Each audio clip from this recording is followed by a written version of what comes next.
આગામી 2 કલાક વરસાદને લઈને હવામાન વિભાગનું નાવકાસ્ટ સાંજે 7 વાગ્યા સુધીમાં રાજ્યમાં સાર્વત્રિક વરસાદનું અનુમાન છે। 6 જિલ્લા અને 2 સંઘ પ્રદેશમાં ભારે વરસાદનું ઓરેન્જ એલર્ટ આપવામાં આવ્યું છે। સુરેન્દ્રનગર, મોરબી, પાટણ, ડાંગ, નવસારી જિલ્લામાં ઓરેન્જ એલર્ટ આપવામાં આવ્યું છે। તમે જે તસવીર ગુજરાતનો નકશો સ્ક્રીન ઉપર જોઈ રહ્યા છો એમાં તમે જોઈ શકો છો કેટલાક એવા જિલ્લા છે જ્યાં ઓરેન્જ એલર્ટ આપવામાં આવ્યું છે। રાજ્યના 22 જિલ્લામાં મધ્યમથી ભારે વરસાદનું યલો એલર્ટ છે। જામનગર, રાજકોટ, બોટાદ, ભાવનગરમાં વરસાદનું યલો એલર્ટ છે। અમદાવાદ, ગાંધીનગર, બનાસકાંઠામાં યલો એલર્ટ આપવામાં આવ્યું છે, તો સાબરકાંઠા, મહેસાણા, અરવલ્લીમાં પણ યલો એલર્ટ છે। મહીસાગર, દાહોદ, પંચમહાલમાં યલો એલર્ટ આપવામાં આવ્યું છે। ખેડા, આણંદ, વડોદરા, છોટાઉદેપુરમાં વરસાદનું યલો એલર્ટ છે। ભરૂચ, નર્મદા, સુરત, તાપી અને કચ્છમાં પણ વરસાદનું યલો એલર્ટ આપવામાં આવ્યું છે। તો આગામી 2 કલાક વરસાદને લઈને હવામાન વિભાગે અનુમાન વ્યક્ત કર્યું છે। સાર્વત્રિક રાજ્યમાં વરસાદ વરસી શકે છે। કેટલાક જિલ્લામાં ઓરેન્જ એલર્ટ આપવામાં આવ્યું છે। 6 એવા જિલ્લા છે કે જ્યાં ઓરેન્જ એલર્ટ અપાયું છે અને 2 સંઘ પ્રદેશમાં પણ ભારે વરસાદનું ઓરેન્જ એલર્ટ છે। સુરેન્દ્રનગર, મોરબી, પાટણ, ડાંગ અને નવસારીમાં ઓરેન્જ એલર્ટ છે।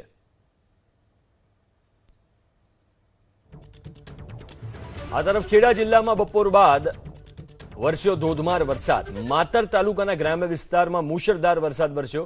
સાયલા, લિંબાસી, ભલાડા, ત્રાજ ગામમાં વરસાદ।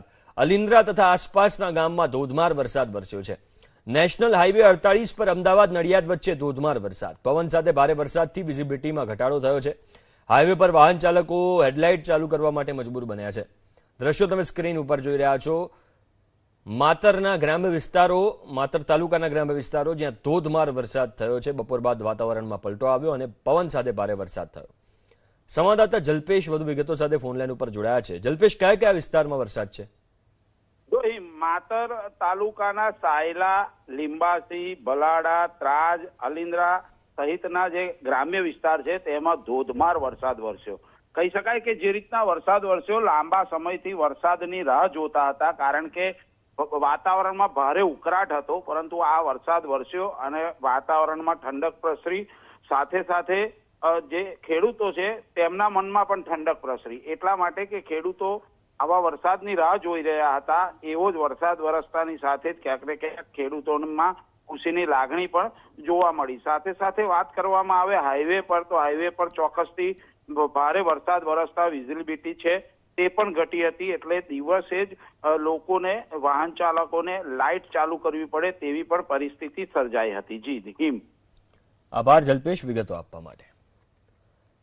વડોદરાના સાવલી તથા આસપાસના ગ્રામ્ય વિસ્તારમાં પણ વરસાદ વરસ્યો છે। સવારથી જ વાદળછાયું વાતાવરણ હતું અને સાંજ થતા વરસાદ શરૂ થયો। ગોઠડા, સામદપુરા, શેરપુરા ગામમાં વરસાદ વરસ્યો છે। વસંતપુરા, મુવાલ સહિતના ગ્રામ્ય વિસ્તારમાં વરસાદ। ક્યાંક ધીમી ધારે વરસાદ વરસી રહ્યો છે, ક્યાંક ધોધમાર ભારે પવન સાથે વરસાદ વરસી રહ્યો છે। અસહ્ય ઉકળાટ વચ્ચે વરસાદથી વાતાવરણમાં ઠંડક પ્રસરી છે।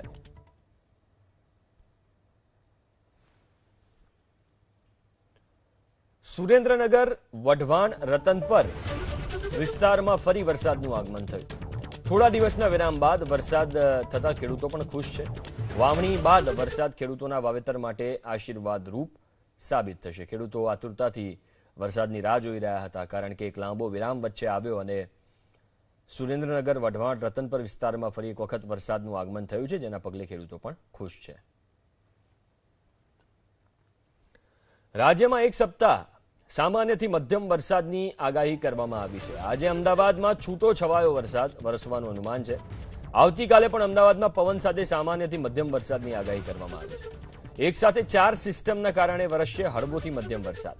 Low pressure, upper air cyclonic circulation હાલમાં સક્રિય છે। વેસ્ટર્ન ડિસ્ટર્બન્સ અને મોન્સૂન ટ્રફ પણ સક્રિય હોવાથી વરસાદ વરસશે। હવામાન વિભાગના મતે હજુ રાજ્યમાં 28% ઓછો વરસાદ છે। સરેરાશ એવરેજ 28% દર વર્ષે હોય છે, એના કરતાં ઓછો વરસાદ છે। અત્યાર સુધીમાં રાજ્યમાં સરેરાશ 6.51 ઇંચ જ વરસાદ વરસ્યો છે। રાજ્યમાં સરેરાશ 9.04 ઇંચના સ્થાને હજુ 6.51 ઇંચ જ વરસાદ વરસ્યો છે।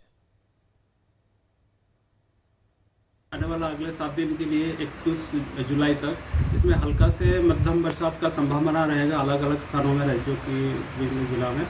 और इसमें थंडरस्टॉर्म का भी संभावना रहेगा। मेघ गर्जना के साथ बिजली गिरने का भी संभावना रहेगा। अभी तो तटीय क्षेत्रों में अभी उत्तर और दक्षिण गुजरात की जो तटीय क्षेत्र है इसमें पवन का जो दिशा रहेगा मेनली दक्षिण पश्चिम दिशा से पवन चलने का स्थिति बने रहेंगे और स्टीप प्रेशर ग्रेडियंट के कारण विंड स्पीड थोड़ा स्ट्रॉन्ग रहेगी। 20 से 25 नॉट गस्टिंग टू 30 नॉट होने का संभावना रहेगा। इसमें आइसोलेटेड रेन थंडरस्टॉर्म का भी संभावना रहेगा और sea condition rough to very rough होने का संभावना है। फिशरमैन भाई के लिए आज वार्निंग दिया गया है डे 3, डे 4, डे 5, 17, 18, 19 जुलाई के लिए। और अहमदाबाद के लिए आसमान बादल छाए रहने का पूर्वानुमान है और 1-2 स्पेल बारिश का भी संभावना रहेगा। इसमें बिजली गिरने थंडरस्टॉर्म विद लाइटनिंग मतलब बिजली के मेघगर्जना के साथ बिजली गिरने का भी संभावना रहेगा। अभी राज्य में बारिश का जो स्थिति है 162.8 mm बारिश हुआ है, जो होना चाहिए 226.1 जो नॉर्मल बारिश है, सामान्य बारिश है 226.1 mm, जो डिफिशिएंट है 28% डिपर्चर है, -28%।